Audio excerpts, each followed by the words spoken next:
I'm holding a rather interesting catalogue here, one which was produced by the Birmingham Lithography Company for Newman's.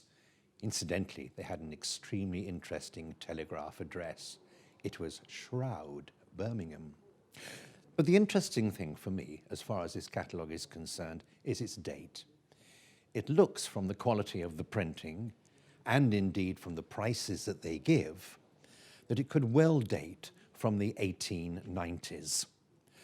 Now, what we have to remember is that Newman's didn't come to Fleet Street until 1894, into a beautiful purpose-built arts and crafts factory, the most modern type of factory available at that time.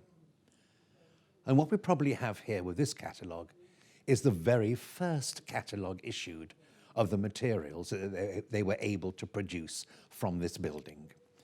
And so here they are, flushed with pride that they've been able to afford their own purpose-built company, their own headquarters from which they can make all their cerements. Those are the coffin linings and shrouds, and also all of the brass fixtures and fittings.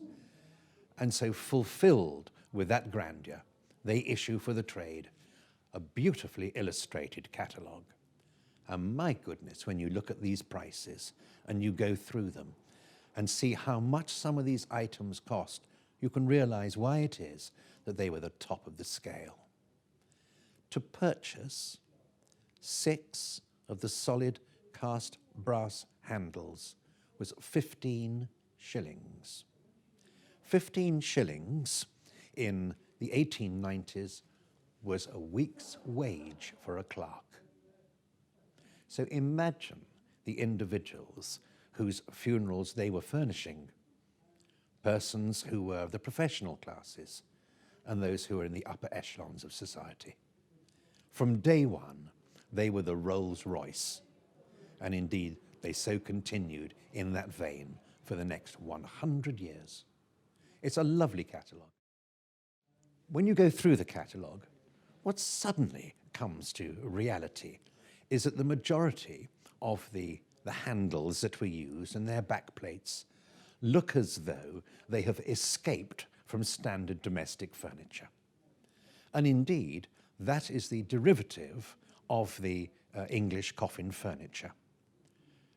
When a coffin was made by a funeral furnisher, it was a work of art.